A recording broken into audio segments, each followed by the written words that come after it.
Bon, ça marche. Ah oui, oui. Je sais pas ce qui se passe. Le live, j'ai envoyé l'invitation à Shaima. C'est la première fois que ça arrive? Bah, en fait, c'est le live, hein, parce que tout marche sur le Instagram, sauf le live. Il me quitte, il fait fond noir. Je comprends pas. Je sais pas si c'est le fait d'être à plus de deux, je sais pas. Ah, peut-être. Tu en as déjà fait des lives avec 3 personnes? Non, on n'a jamais fait. Bon, après, Enfin, je sais pas, mais c'est vraiment que ça, parce que tout marche super bien. Bon, on attend que Shaima arrive et oui, on passe à la simulation. exactement. Shaima, On passe à la simulation de la question. nickel. Voilà, de toute façon, bon, j'ai dit tout ce qui était important à rappeler. Ouais, c'est parfait. Alors, tac. Hop. Hop. Bon, Donc ça aura été, ça va? ça aura été un peu coupé. Oui, Bon, c'est pas grave. les aléas du direct, comme on ça. dit. Bon, Shaima, du coup, t'es prête? Est-ce que tu veux déjà Oui. me dire ta question? Oui, mais en fait, j'allais le dire en même temps quand j'allais présenter. Donc, je vais mettre un chrono. Voilà, 5 mettons minutes. le chrono de 5 minutes. Ok, allez, c'est parti? Parti. Allez, Attendez, juste je prends une feuille pour prendre des notes.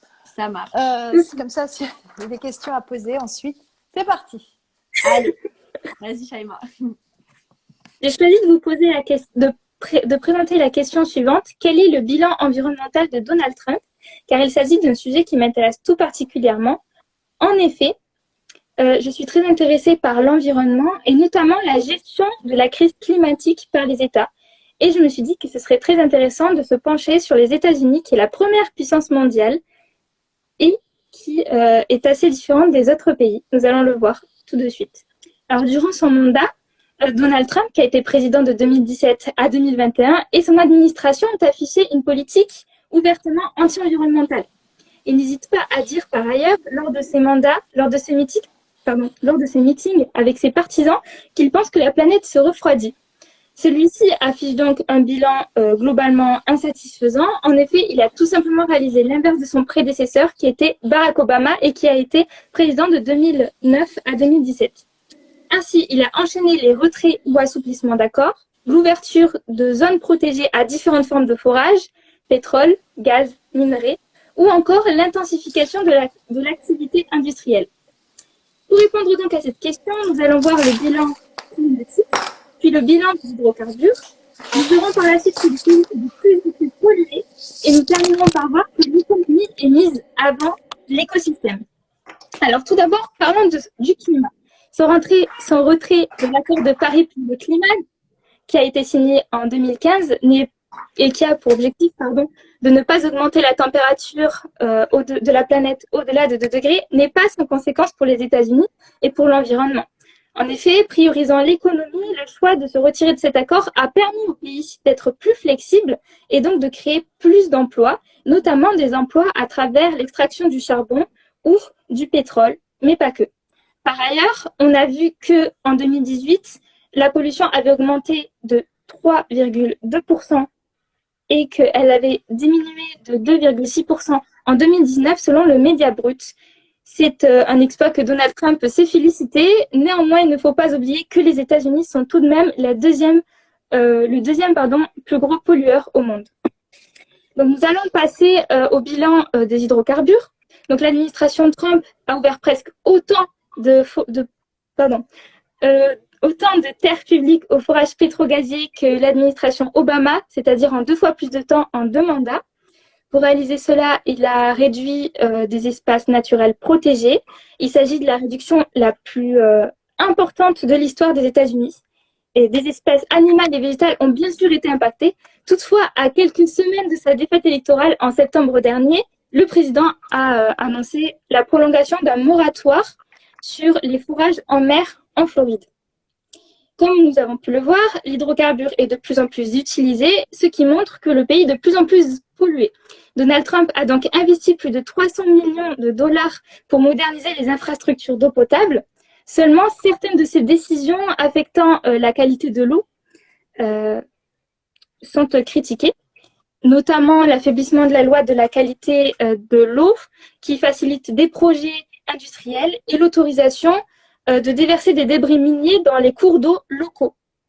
Ainsi, la pollution de l'air, bien sûr, a augmenté entre 2016 et 2018, ce qui n'était pas arrivé depuis 2009. C'est un résultat donc de l'application moins stricte de la loi sur la qualité de l'air, le Clean Air Act, par l'administration Trump. Nous allons donc passer à l'économie qui est mise avant l'écosystème.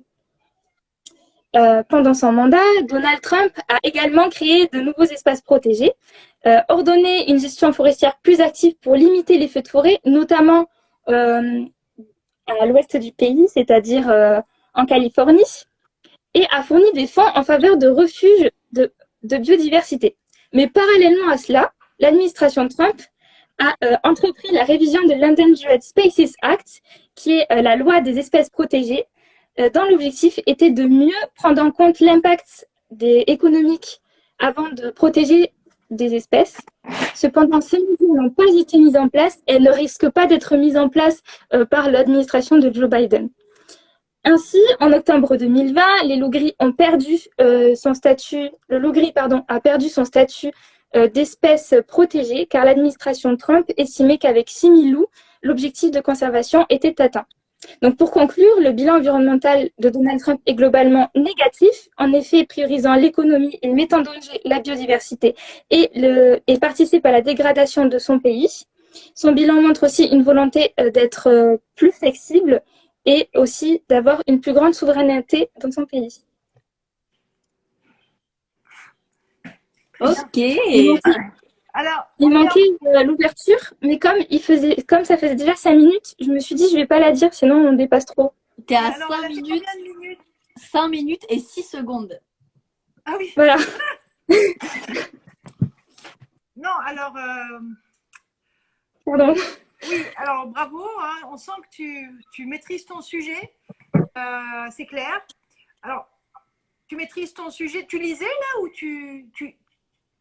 Non, tu lisais pas? J'ai une feuille, mais en fait, je la regarde pas, je vous regarde vous.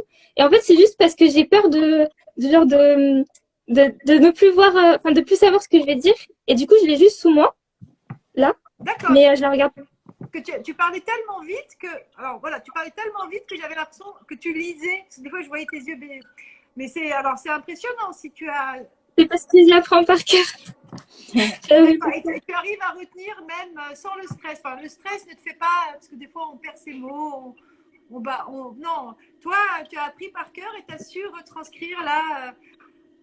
Alors, ça peut s'entendre un petit peu que tu apprends par cœur. Tu vois, j'hésitais entre la lecture et apprendre par cœur. Alors, bon, c'est très bien, hein, globalement, Shaima. Moi, je pense qu'une présentation comme ça, les professeurs, ils seront très... voilà, c'est la première fois que ça arrive. Vous n'avez pas été forcément très entraînés au lycée. Donc là, voilà, en 5 minutes, tu as bien détaillé le bilan environnemental de Donald Trump. Non, c'était très intéressant. Alors, peut-être j'ai quelques questions à te poser. Alors, des questions comme ça, pour voir si tu as travaillé. Hein. C'est quoi un moratoire? Tu as employé le terme de moratoire. Moratoire, oui. Qu'est-ce que c'est? Imagine, voilà. C'est quoi? Vous pouvez nous rappeler ce que c'est qu'un moratoire, Shaima? Alors, de ce que j'ai compris, un moratoire, c'est pour continuer quelque chose qui avait déjà commencé. Enfin, pour moi, de ce que j'ai compris, c'est qu'il voulait continuer les fourrages en mer en Floride. Et le moratoire, c'est pour dire, vous pouvez toujours continuer. C'est pas ça. Enfin, moi, c'est ce que j'ai compris. Ok, alors par exemple, un mot comme celui-là, il doit être dans ton lexique. Tu dis pas à ce que j'ai compris. Non, tu n'as rien à comprendre. Un moratoire, il a une définition dans le Larousse. Tu la sors. Oui. Tu vois ce que je veux dire? Après, en effet, dans le texte, on comprend. Tu vois ce que je veux dire? Mais si on te pose cette question, tu dois pas hésiter. C'était un détail, hein, c'est pour expliquer aux autres que tous les mots que vous utilisez, vous devez les connaître. Hein. Qu'est-ce que je voulais dire? Alors, une petite question comme ça, mais bon, je ne suis pas prof de la matière, donc je ne vais pas m'emballer là-dedans. Mais et les autres pays, par exemple, là, tu as parlé des États-Unis et la France. comment elle se situe par rapport au bilan environnemental? Est-ce que tu as fait quelques comparaisons? Est-ce qu'elle a un bon bilan environnemental, la France, par rapport à celui de Donald Trump? Oui, il est mieux que celui de Donald Trump, mais après, il y a quand même quelques faiblesses. Et notamment, il y a quelques mois auparavant, il y a eu pas mal de soulèvements de la part de la population du fait que, je ne sais plus comment ça s'appelle, j'ai oublié le nom, du fait qu'ils ne respectaient pas ce qu'ils avaient prévu lors des... c'est pas une Grenelle, c'est lorsqu'ils avaient... je ne sais plus comment ça s'appelle. Les accords de Paris, non? Ou les accords... Non, les accords de Paris, ils essayent de faire ce qui est prévu, mais il y avait, je sais plus comment ça s'appelle, mais c'était une réunion où en fait ils avaient tiré au sort des Français et ils sont venus pour rédiger des lois pour le climat. Sauf que en fait, tout ce qu'ils avaient prévu, les 19 points que le président qui était censé les garder, il les a modifiés et ça n'a pas plu à la France, enfin aux Français en tout cas. D'accord. Je ne sais plus si vous voyez de ce que. Enfin, je ne sais plus le nom exactement. Je m'en souviens pas très bien, mais je te crois sur parole. Une autre dernière question. Tu as dit que Joe Biden allait certainement continuer le programme de... Ah, c'était le contraire? Oui, c'était le contraire. Ah, j'ai compris. Qu'il allait pas continuer.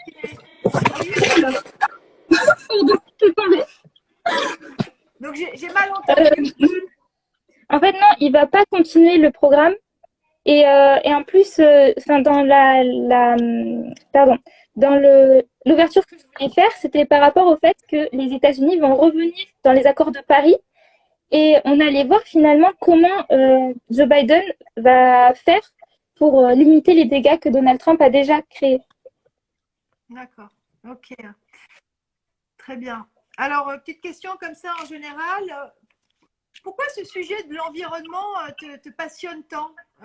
D'accord, tu l'as dit qu'il t'intéressait au démarrage, mais pourquoi? Mais déjà, l'environnement, c'est là où on vit.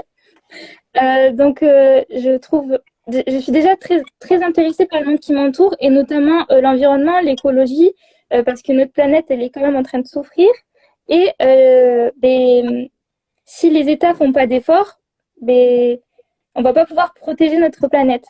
Et je trouvais très intéressant le fait de voir comment un pays qui a un dirigeant politique qui est totalement anti-environnement, enfin qui est qui pense que le réchauffement climatique n'existe pas, peut gérer un pays qui est en train de souffrir. Je ne sais pas si vous voyez ce que je veux dire, mais par exemple, dans le pays lui-même, chaque État a décidé de suivre ou pas l'accord de Paris.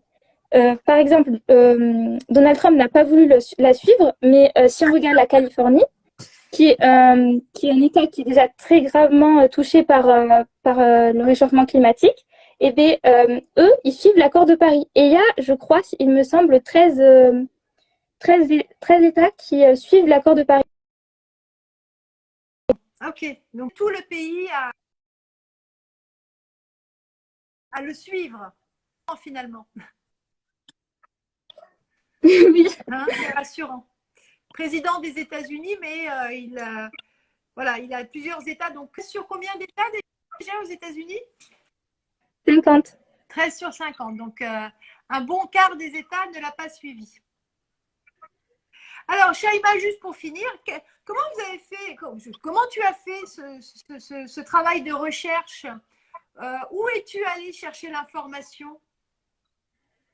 Alors, j'ai tout d'abord regardé mes cours. J'ai utilisé le manuel, mais j'ai également utilisé les médias, la presse, c'est-à-dire Le Monde, le Média Brut, notamment pour les chiffres. J'ai utilisé la presse, c'est aussi un média. Et j'ai aussi parlé avec mon professeur qui avait pas mal d'informations. D'accord, très bien, intéressant. De préparer cette expo. Combien de temps ça t'a pris de faire ce travail? Je ne sais pas combien de temps exactement, mais on va dire peut-être 5 heures environ, parce qu'il y a l'étape l'épluchage, enfin on prend les informations, puis on essaie de rétrécir pour que ça fasse 5 minutes. Et, et puis après, il y a l'entraînement. En fait, je compte dans les 5 heures l'entraînement. Je sais pas si ça compte. Oui, bah, donc tu es assez efficace, hein, finalement. Si, ça compte. Plutôt efficace.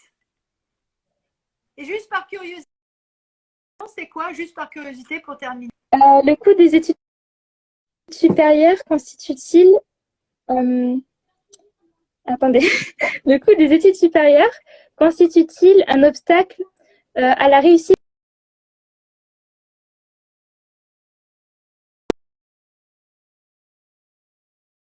en 5 minutes? Oui, mais pourtant, il va falloir que tu t'y attelles. Oui. Changer tes questions, c'est trop tard, enfin, en lycée. Vous pouvez encore changer vos questions.